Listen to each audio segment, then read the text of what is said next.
Et direction la presqu'île de Tahiti, une étape incontournable pour Gérald Darmanin et sa délégation.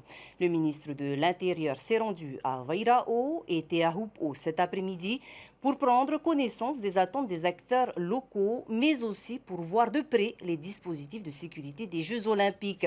Alors que plus de 2000 personnes sont attendues à Taiarapu Ouest pour les JO dans un an, le ministre a annoncé le renfort de moyens de surveillance et une rallonge au financement de la tour des juges. Thomas Chabrol, Athéna Milcam et Nicolas Pérez. Les petites communes du bout de la route de Tahiti seront dans un an sous les feux des projecteurs. Les attentes sont à la hauteur d'une ambition, être des partenaires incontournables dans l'organisation de l'épreuve de surf des Jeux Olympiques 2024. Taiarapu Ouest accueillera bien sûr les athlètes et leurs équipes, les 200 représentants des médias internationaux.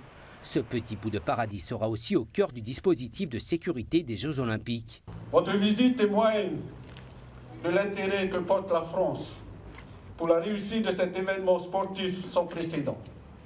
Permettez-moi d'y voir ici un geste amical pour unir nos peuples afin de co-construire l'événement du siècle. Alors que l'événement devrait sans aucun doute booster l'activité et drainer du monde de ce côté de la presqu'île, le ministre de l'Intérieur annonce d'ores et déjà un renforcement des moyens de surveillance. C'est pour ça qu'il y aura 600 policiers et gendarmes qui seront mobilisés pendant la grosse dizaine de jours entre les entraînements bien sûr et la compétition officielle l'été prochain, avec évidemment un accueil particulier à l'aéroport. Ça c'est très important pour que tous ceux qui voudront venir en Polynésie puissent se faire dans d'excellentes conditions d'accueil. Sur le plan d'eau, la Marine nationale assurera également la protection du site où des drones seront déployés. C'est au pôle de recherche scientifique de l'Ifremer que sera installé le poste de commandement.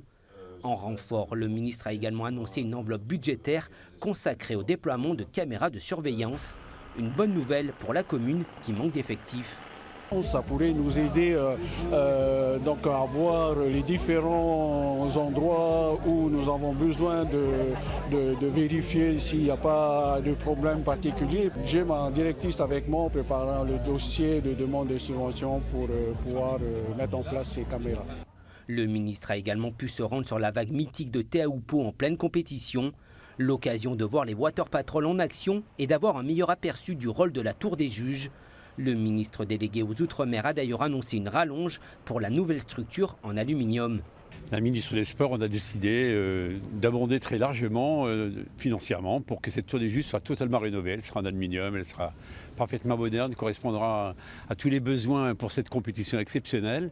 Ce n'est pas un petit investissement, on a démarré à 1,5 million d'euros et on termine à 2,7 millions. Bien, l'État sera là.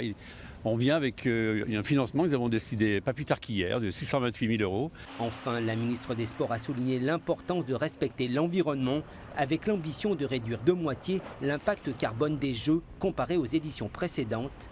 L'étude d'impact en cours devrait permettre de le vérifier.